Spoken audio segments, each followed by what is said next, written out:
Welcome to Faith Talks Wood podcast. I'm Will from Flatwood Acres, and while I'm not solo, I do have a good friend and fellow former podcast guest, Mark Morgan. Mark, thanks for jumping on the podcast with me. Well, thank you, man. I appreciate you inviting me back on here. It's an honor to do this again. Yeah, it just kind of worked out. You had mentioned, when Tom and I had a long talk, him and I, just about the podcast and busyness of life, and we kind of decided to split up how we did podcasts, do a couple solo episodes and then an episode together. You had reached out to me and you're like, hey, if you ever need somebody, I'm more than happy to jump on. And so that's always been in the back of my mind. Well, it just happened that Tom, this would have been our week together and he's not able to. And I'm like, yeah, I'm gonna reach out to Mark. And so, yeah, it kind of worked out for the benefit, and I'm glad that you're on here. We're both East Coast, so it's not too late for us. Honestly, it's not quite dark out yet here. Same here. Yeah. So how you been, man? How's work? I know I saw some stuff a while ago. You had built, it's like a desk or something on Instagram. Yeah, we started that desk. It was a drop front desk. It's a colonial style with OG feet and stuff like that. It's acrylic. Man, I started that back in September, and started the job. We had to put a halt on the job because it had the hardware and the locks. We had to order overseas because we couldn't get them here in the States, and it took like 6 months to get those. No way. The locks and the handles and all that stuff. So, yeah, I'm pretty much to the point where I'm done with it. And the owner of the company, he wants to do the hand cut dovetails on the drawers that go inside the pigeonhole area. He wants to do all that himself. So he's a woodworker then. Yeah. He's a woodworker. The owner is, and so I said, my hand cutting skills ain't that great for dovetails. So he said, I want to give it a try and go at it. And so I said, all right. So is he going to finish it out then? Like he'll finish. He'll make the drawers and stuff like that dovetails, and then I'll fit everything and all that stuff, and then just complete it out. It's pretty much completed now. So we're going to, he's got another week before he can get started on that. Right now, we're actually in the cahoots of designing, not really designing, but manufacturing, prototyping a chair for a company out of California. They also have a storefront in New York. So we're trying to land that big job. So it's all lined up. So there are 3 different colors that's going to be on that. And I'll show some videos next week on that. So, or some that's awesome, man. Lives or stories or something of that nature. So yeah. I mean, we get jobs all over the place. I mean, we're a big manufacturing company too. So right. Yeah, that's fun. Everything else been going well for you in your world? Family good? Yeah, everything's good. We got 2 foster girls right now and a little boy. And right now we're in transition period with the little boy. He's going into kidship, which that means he's going to family. Okay. So we got him for another week, this is the 4th of July week. So we got him. He goes back 4th of July weekend. And the girls started their transitioning back with their parents every weekend, doing overnights all weekend. So they'll do like 2 or 3 of those, and then they'll go back to their parents. So that's kind of the transition that they do at the end of the staging of returning to them. So we've had the girls for 2 years. The boy we've had for, I want to say 3 or 4 months. So. Okay. Yeah, the girls, I remember there's some big situations there, a year and a half ago with them, right? You might be thinking of the other 2 that we had, 2 girls. Oh, okay. Yeah, they went back. Oh my gosh. How long ago was it? Year and a half ago, 2 years ago? Probably 2 years ago. They went back right before Christmas. So yeah. So we've had, since then we've had 4 children so far. So we basically have had 6 kids come through the house so far. Understood. So. Wow. Very good, man. It takes a special person to do that. Dude, I'm 53 years old, and it's rough dealing with not dealing with, but having kids so young that are from 3 and under. You know what I Right. mean? And it's constantly changing diapers and stuff like that. So my wife's pretty good about that. She's a good provider in that aspect of it. So Yeah. for me, I think I spoke on that stuff in my last podcast with you is about fostering. So it's just it's been something. Yeah. We enjoy it. So Absolutely, man. Yeah, it's around here. It's been busy just in general. So a lot of people know I don't talk about too much on the podcast, but I work for a bank. I'm the head of IT for a bank, and every 3 years you have to go through an FDIC exam. So you've seen when you go to a bank, FDIC insured, right? That's the federally backed. Uh, you have to go through a rigorous exam, your whole bank, to keep that, right? And so this is our year. It's every 3 years. This is our year. And so what they do is they send you a request list, a couple hundred items. Like, we want documentation on this. We want, show us these reports, do all this stuff. And then, and a lot of it's arbitrary, a lot of it's monotonous, a lot of it's redundant. So you go through that, and then you upload that. And once you upload that, then you wait. And so they'll be here the whole month of July. There'll be like 15 FDIC auditors hanging out at my bank the whole month of July. And then, this is a pretty big ordeal to go through this, and which means I've been working a lot, working late, working at night, just getting this request list. Finally got that done this week, and now then just family, and we had that tornado that came through, and everything's back. We didn't have power for 82 hours, and it was perfect weather. You don't live far from me. I mean, it was like in the mid 60s all week. It was perfect. yeah. Like, perfect to not have power, and so we just kind of got back in the routine of things after that, and just blessed to have power again and stuff. But yeah, man. And last week, you guys listen to the podcast frequently.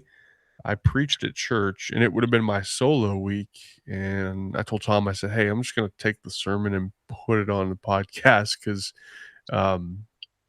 yeah, I was exhausted. We have 2 services at church, and you preach 2 services, man, that is exhausting. So, but yeah, so things around here are going well. We got gardens. You guys do gardens at your house? Do you have like fruit garden or anything? We got a fruit garden, vegetables, stuff like that. So my wife, last year we did a garden. So I made these wall, basically on my fence. I made these little garden things out of fencing. So I used that and made those. I hung them on there, and they were kind of narrow.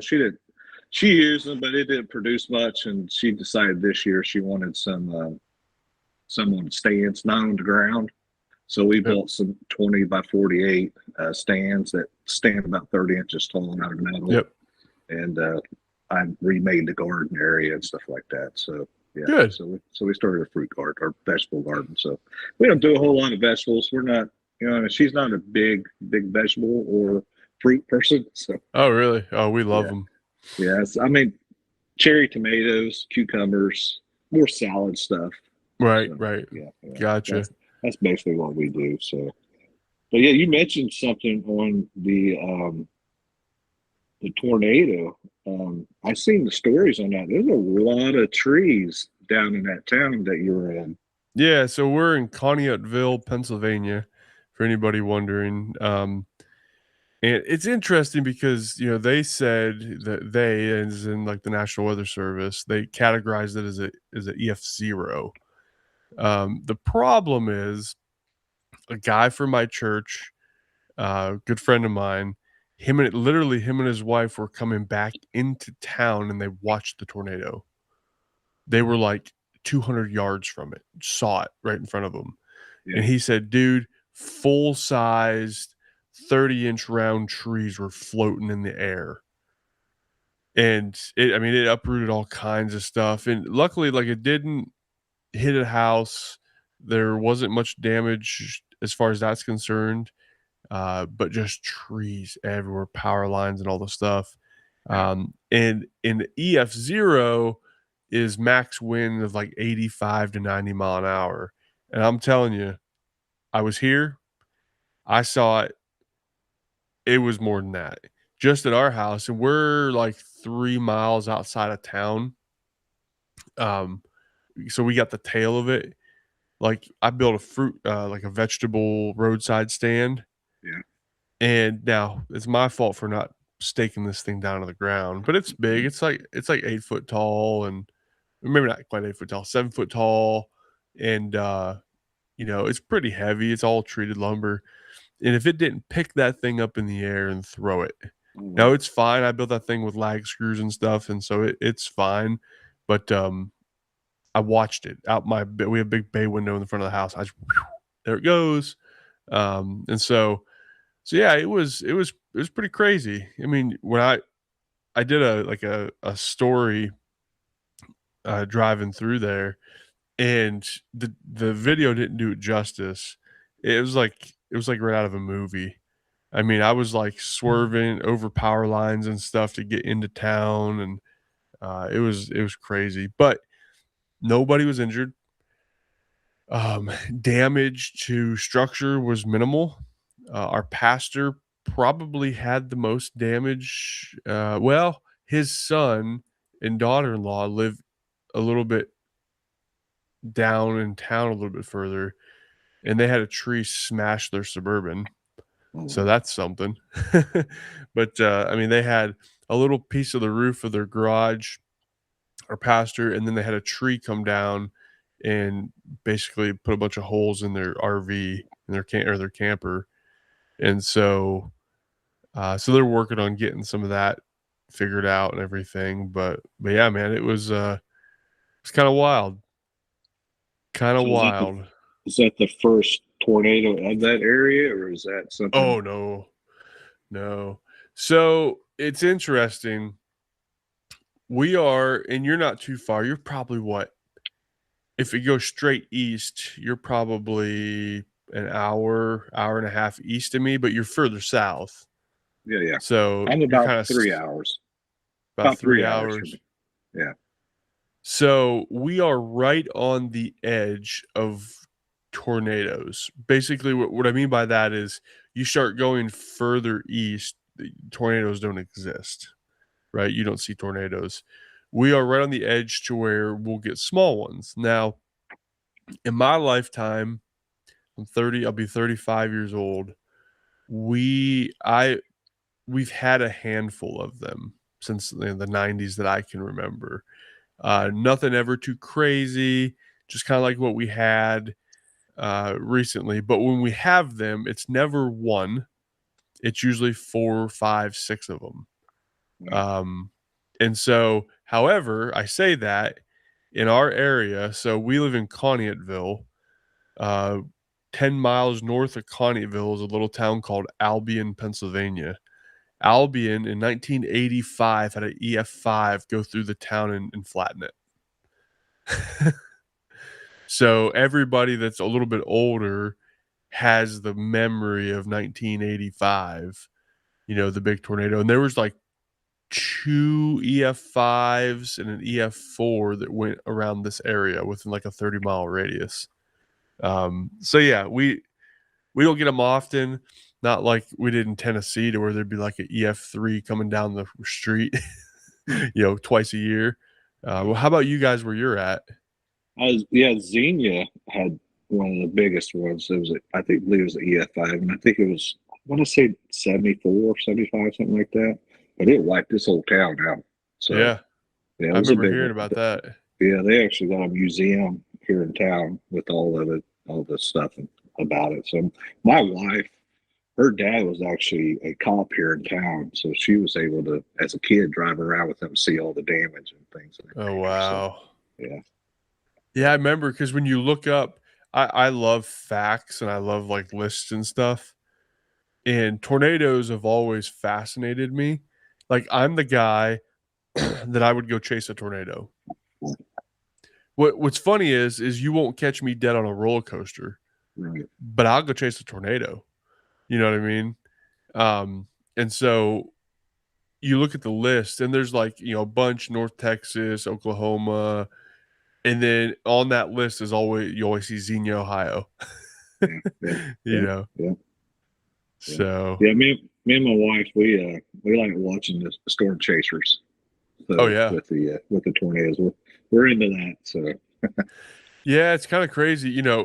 My wife hates it about me, but like even with the one that we had here a couple weeks ago, I mean, it was. I've got and this is just the amazement of that I have in awe of God and His creation. We have a horseshoe driveway, and in the middle of the horseshoe, I planted 3 years ago a sycamore tree. I planted it, it was 12 foot tall. It's now probably 20, 25 foot tall. They grow really fast. They grow like 5 to 7 feet a year. And so that tree was at a 45-degree angle with the oh wind. my goodness, oh my goodness. And it's fine. There's not a crack in it. It's fine. It's probably towards the base. It's probably, that big around. So it's not like a super big tree, but yeah, that thing was just going sideways.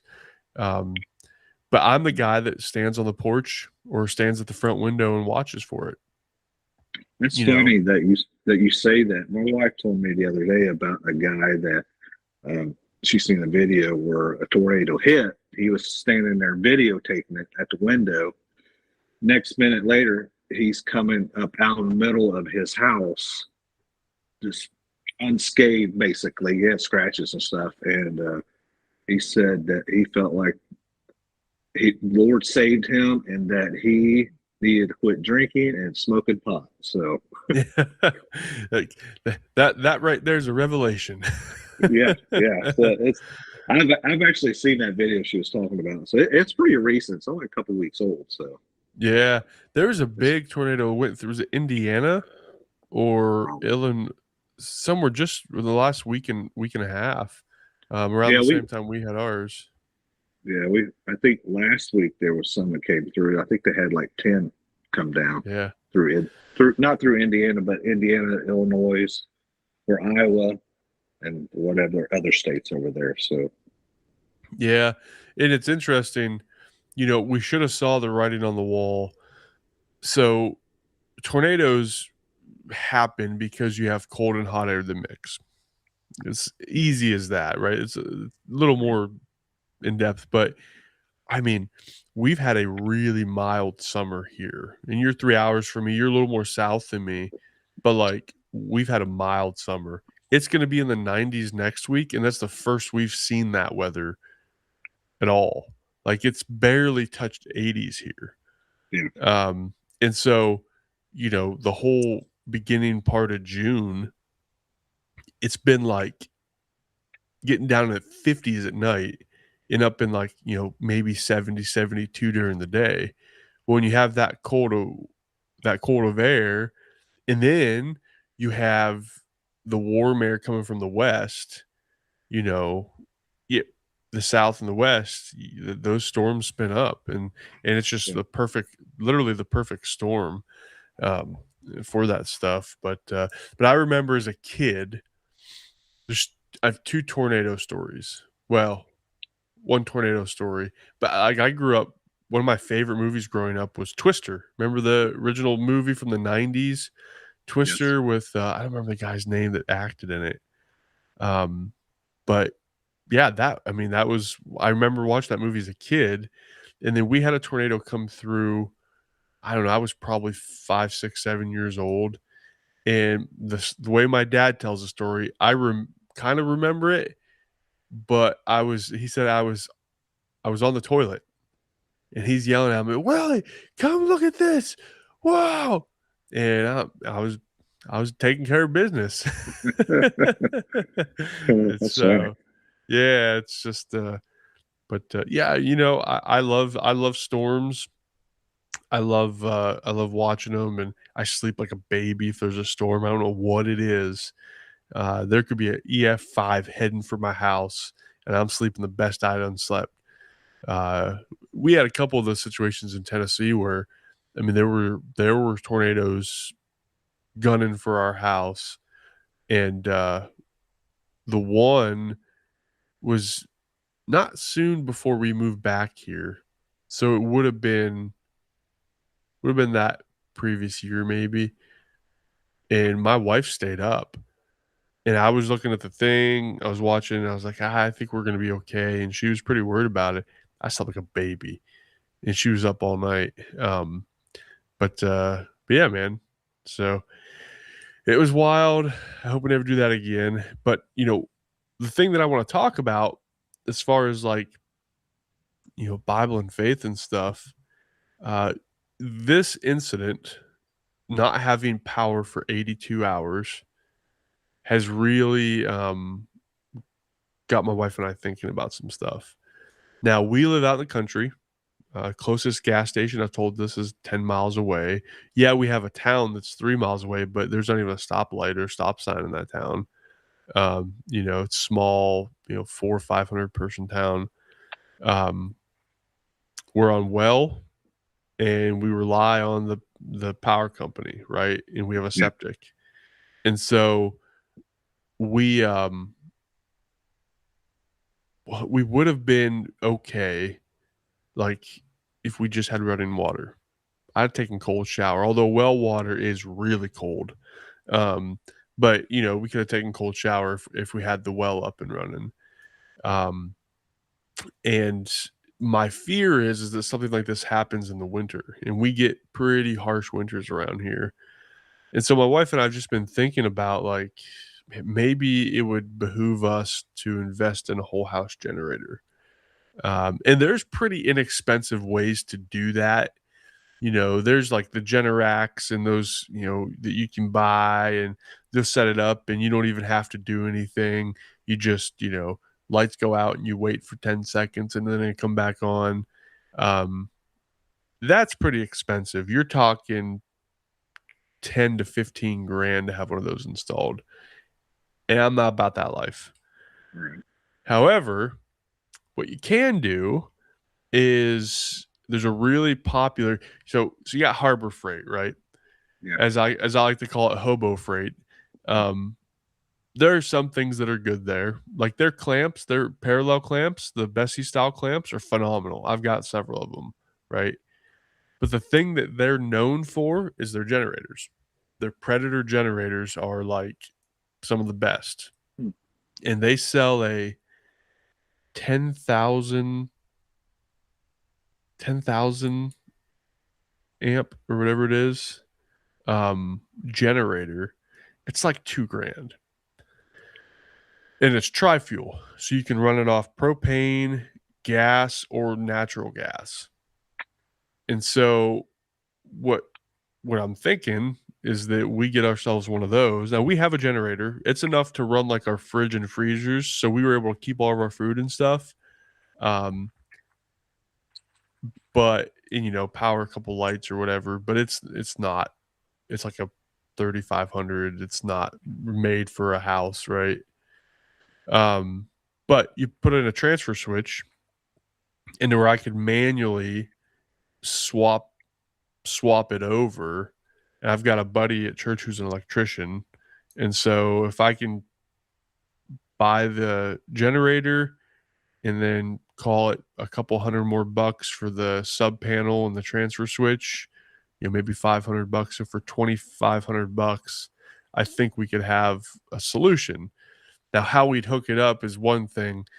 We have propane here. That's how we heat in the winter. The problem is it's owned by a company. Like, we don't own the tank. We just buy fuel for it. And I'd rather not depend on them because they're pretty worthless. I'm not going to lie to you. So I think I'd probably just go gas. We don't have natural gas out here. But I'd probably just go gas, and I would just the thing you do with generators, and what I learned from this 82 hours, is you don't run it 24/7. You run it when you need it. The fridge, as long as you don't open the fridge, that fridge will last a day, if not longer, as long as it's not like 900 degrees outside. So what we would do is in the morning, I'd get up before work. I'd go out and I'd power a generator on. It'd run the fridge and freezer for a few hours. My wife could open the fridge, get, kids cereal, milk, and everything, and then she would turn the generator off. And then I come home from work, and probably, as it got dark out, as it's getting time to get the kids ready, I'd power the generator back up, get a fridge and freezer up, and then we'd hook a couple lights up and whatnot. And the funny thing is, I'm an IT guy, and the last night we didn't get power back until Wednesday night at 10:30. I was sick and tired of it, and they said it'd be back by 11 that night, so I was gonna stay up and wait. So we have Starlink internet, because we don't get really good internet. We don't get good internet out here at all, and so as long as that satellite is powered on, you got internet. And so I ran an extension cord to the internet too, and so I'm sitting there with my iPad working on my sermon because I preached I was preaching that week, and then I was just watching YouTube videos, and then the power came back on. But anywho, all that to say, it's been on my mind, my wife and I's mind, to look at getting a whole house generator. And the reason being is to be prepared. And so I want to read out of Matthew 25. And we actually read this. I think Tom used this as one of his, a month or two, a couple months ago, maybe. He used this passage, but I'm gonna read it, and then and I'll just kind of tell you why I think it kind of relates to this situation that we dealt with and what we're thinking about. So Matthew 25, 1 through 13.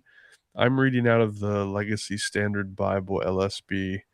So if you're NLT, NIV, or anything, it might be a little bit different, but should be pretty close.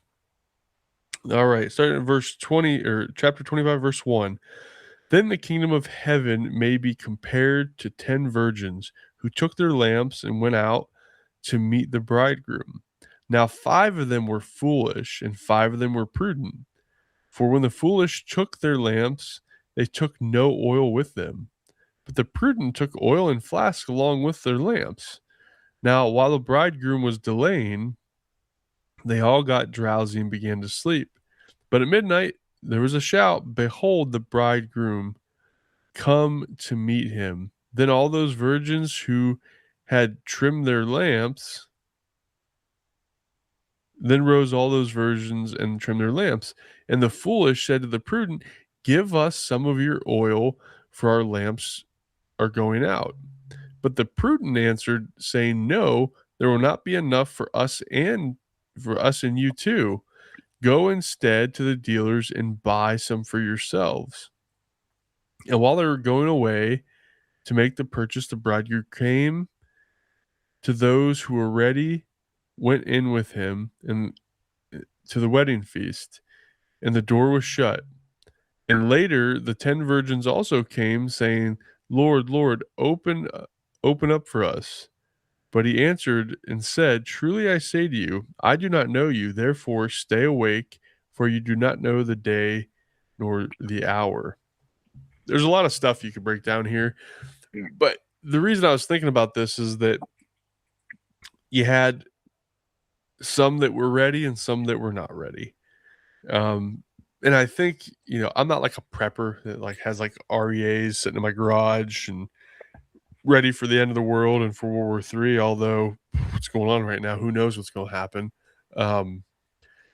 But I think it behooves us to be prepared. I can't rely on my neighbor for power and to keep my family warm if the power goes out. I can't. I've got to be ready. And the same goes for our faith. We can't rely on our parents' faith, our spouse's faith, our pastor's faith. we've got to be ready when the time is here, when the time is at hand. And the interesting thing is, talk about, not knowing the hour. So at the end here at 13, it says, therefore stay awake, for you do not know the day nor the hour. And you've also, you've read throughout the Bible, the New Testament, where it says that we won't know that Jesus will come back like a thief in the night, right? So there's something interesting about that. If you turn to First Thessalonians chapter 5.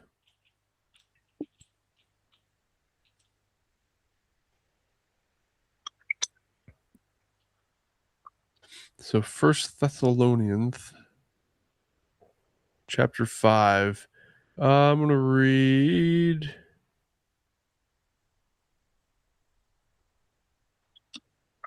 one through 5.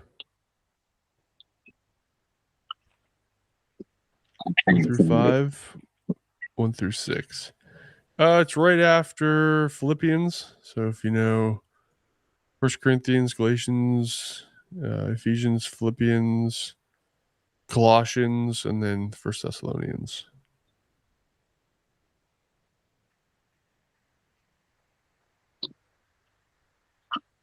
No, I listened to this the other day. There we go.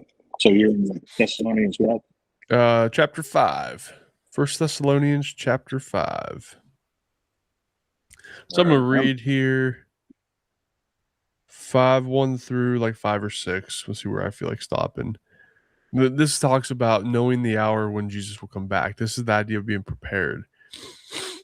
Now, concerning the times and the seasons, brothers, you have no need of anything to be written to you, for you yourselves know full well that the day of the Lord will come just like a thief in the night. While they are saying peace and safety, then destruction will come upon them suddenly like labor pains upon a woman who is pregnant, and they will never escape. This is the important one. Verse 4, but you, brothers, are not in the darkness, that the day would overtake you like a thief. For you are all sons of the light and sons of day. We are not of the night nor of the darkness, so let us not sleep as others do, but let us be awake and sober. For those who sleep, sleep at night, and those who get drunk at night. But since we are of the day, let us be sober, having put on the breastplate of faith and love, and as a helmet in the hope of salvation. So the important thing is, that Jesus is coming back like a thief in the night. However, because we are Christians, we are not of the night. We are of the day. And so we should not be surprised. That's why we always have to be prepared. That's why every day we have to be prepared. And so all that to be said, my wife and I are just in this, I think it would make sense for us to probably get a whole house generator. And yeah, what are your thoughts on that, Mark? What are you kind of thinking? All right, let's see here. Well, I want to say that, I think it's a good idea to have a generator. Me and my wife, we have the Jeffrey, which is solar powered. Oh, yeah. So we have that. We got a smaller unit, so it'll run our refrigerator, a couple other items that we need to charge up or whatever, have running. And the reason we got that is because we foster, that. So me personally, I'd be like, oh, we don't need that if it was just me and her. You know what I mean? So, but we got kids, so we got you as a father, you got to be wise, and we're called to have wisdom in our life through Christ. Supposed to be wise in our decisions here on earth and what we're supposed to do and prep for. So basically, we have food probably enough to last us 2 weeks if something was to happen. We got the generator. Let's say we don't have gas, or we don't have propane, or don't have kerosene to fill that generator. We're able to use the sunlight to power that, like you said, use it when it's needed, power it back up, during the day, use it, however. And we also have lanterns that run on solar power. And they're battery backup also. And they also have like USB cords and stuff so we can charge our phones and things of that nature. And I also have the radio that you wind up. Yeah, we got one of those. Yep. So I have that, so I mean, I think we're called to have wisdom as Christians and be wise in decisions in our life. And, and for us, that's kind of what we do. We're not like preppers like you per se of having, those things that some people do. I've had Christian friends that, they have tons of guns, and I have Christian friends that have, what the food you call it earlier? The REAs, yeah. Yeah, just basement fools of them. You know what I mean? But they're Christians. They know the Lord, but you think about those things you have saved back, if we're called to heaven and some sort of disaster happens or whatever, and those things can be left for people who are left behind. You know what I mean? Including our Bibles are left behind for them to read and to, and so I think it's a good thing. I don't think it's a bad thing to be a person who's, we're not called for fear.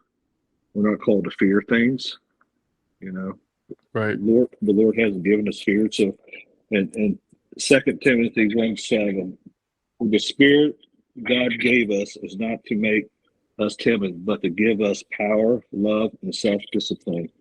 It's the fear. We're not supposed to fear. You know that as a as a pastor, and our heart is for the Lord, and Hosea 10:12. Sow the righteousness for yourself, reap the fruit of unfailing love, and break up unplowed ground, for it is time to seek the Lord. It's our hearts are got to be prepared for the Lord, always. And we also need to prepare our home and our house and our family for situations that happen that we have no control of, but we can control what's in our house, but we can't control what's outside our house. So, yeah, that's, the one thing you had read, was it 2 Timothy? What was that? 1:7. Yeah, 1:7. For God has not given us a spirit of timidity, but of power, of love, and self-discipline.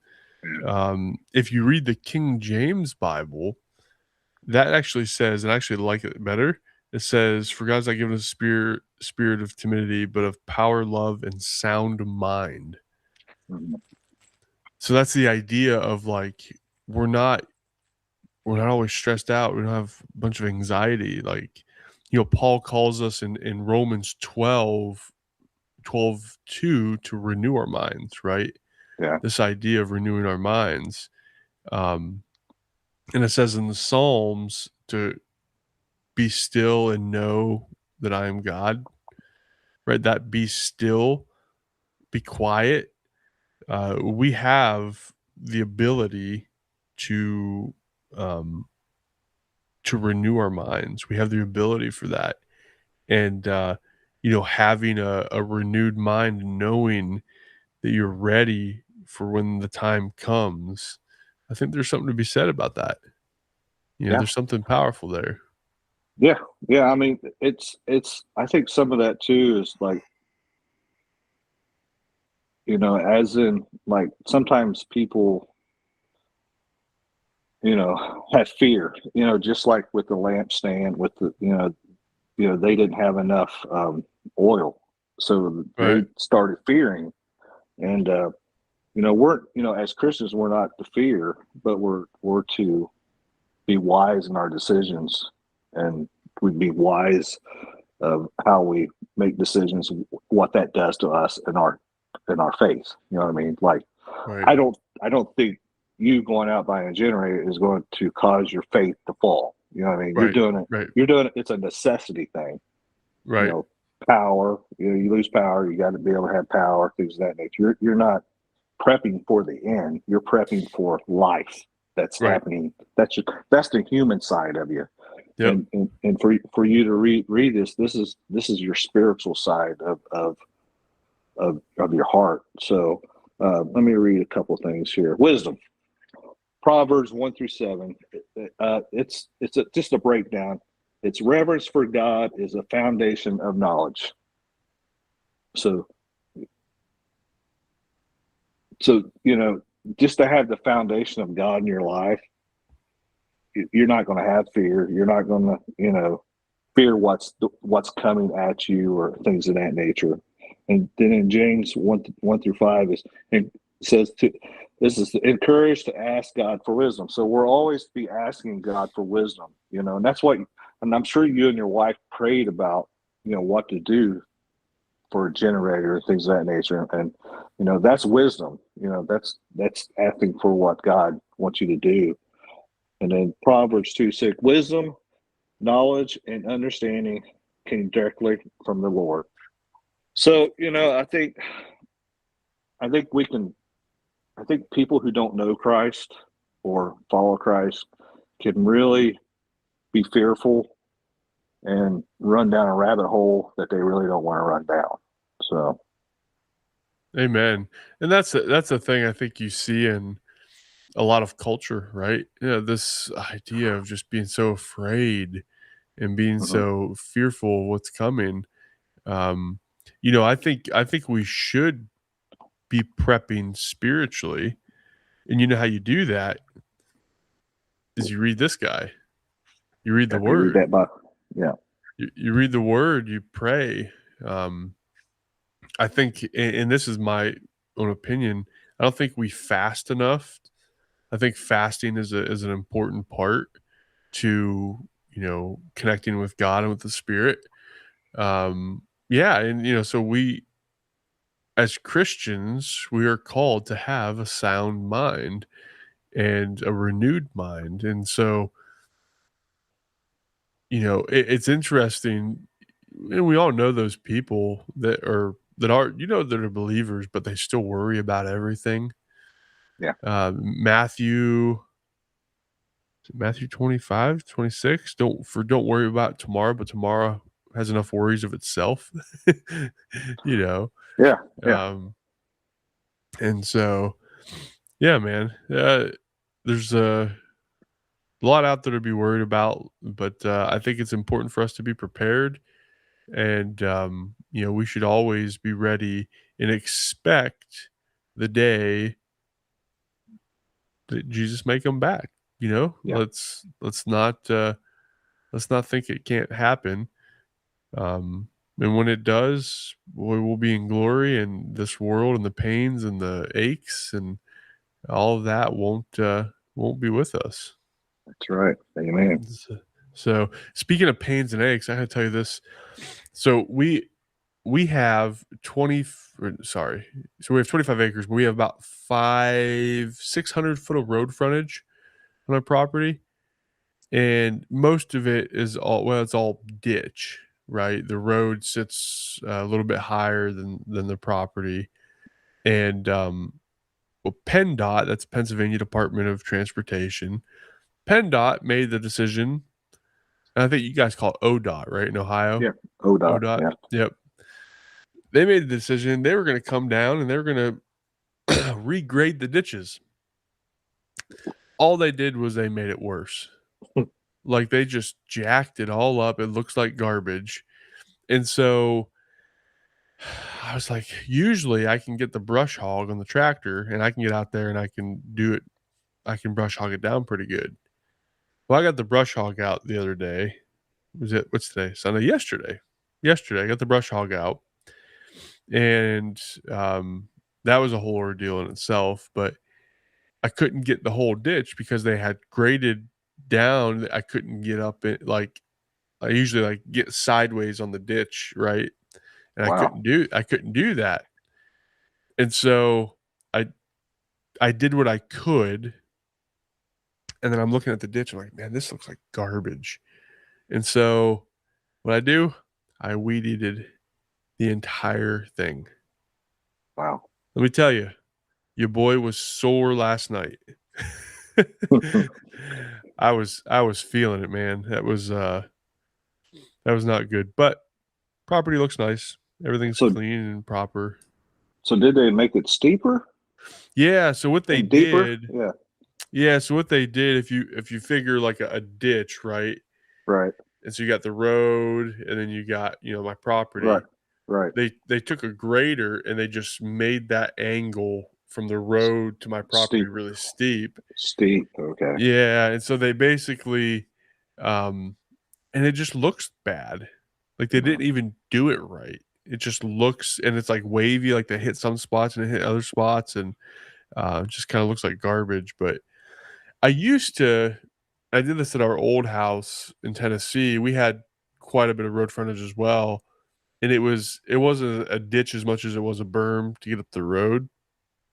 And I would spray it with RM-43, which is like a ground clear that turns whatever you spray to dirt. Right. And I stopped using that stuff as much because that stuff's potent. Like I don't like spraying it. And my neighbor, he has a flamethrower off a propane tank, like a 20-gallon. You got one of them?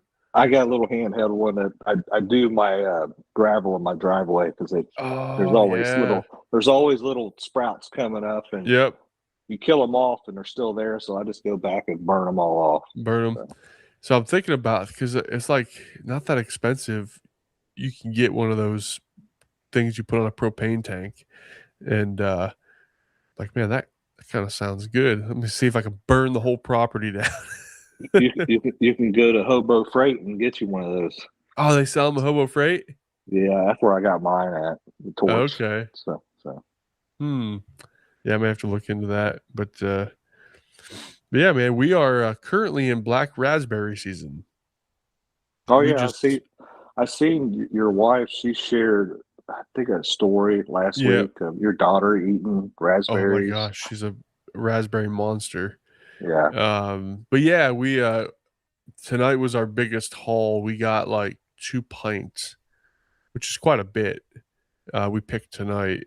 So I went out there because the kids were already kind of relaxing, and usually it's a family ordeal. Like we all go out and pick berries.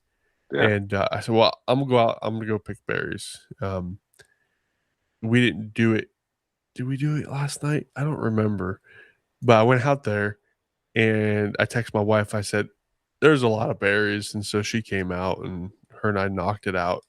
It would have taken me about an hour or so, hour and a half, and it took about 30 minutes for the both of us to do it, because she can pick. Women, I don't understand it. She can pick berries twice as fast as I can pick berries. Yeah. I don't know what it is. So my question to you is, so who wanted a generator? Was it you or your wife? That's interesting, because so we have a generator, right, that will run the essentials. Right. And it was kind of a consensus. I said something about, it'd be nice to be able to power the whole house. And she was like, yeah, it really would. Because after a whole day of not having power, we were already sick of it. Yeah. And so I think it was kind of a consensus. Yeah. And so I started. Go ahead. I just wanted to know, because usually us men can say something and then our wives jump all over it. Oh, right. If it's their idea, man, it's gonna run. Yeah. But so you guys picking raspberries. That's why you guys decided to do the fruit stand too, right? It's because of the raspberries. Yeah, raspberries. So they're black raspberries, and then we have blackberries as well. Yeah. And then we planted 3 gardens because we're crazy. And that's so crazy.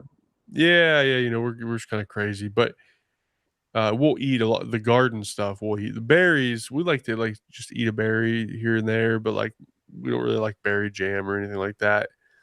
And so, I mean, we have the roadside stand for that.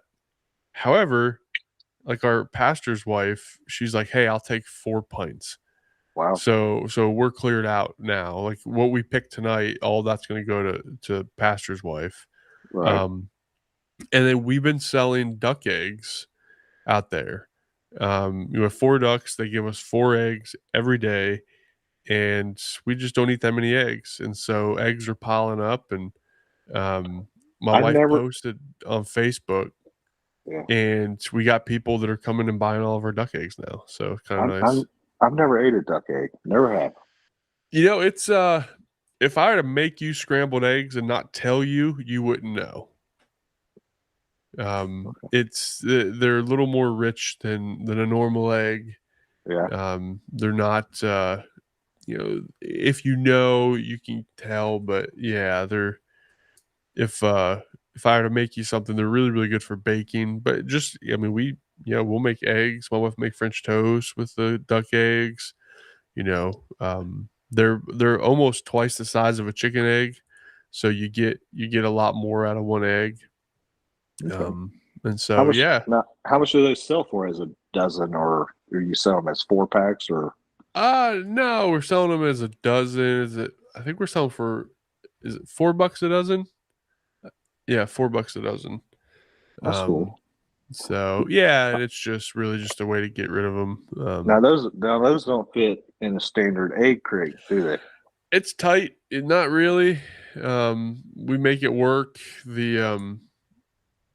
The cardboardish ones, like paperish ones, you can kind of get to work. And the other thing with duck eggs that's interesting is they're a lot harder. And so, like, you make eggs, you just crack it on the corner of the counter, right? And then you break it into the thing. You got to give some force to a duck egg. It's not like a tap. It's like a smack. That's funny.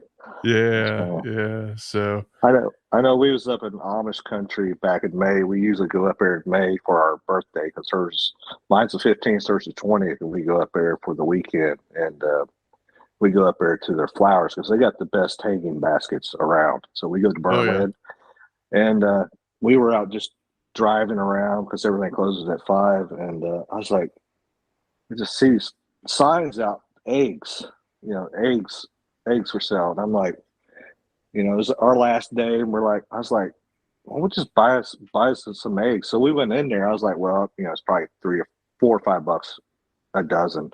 Actually, it was like $2 a dozen.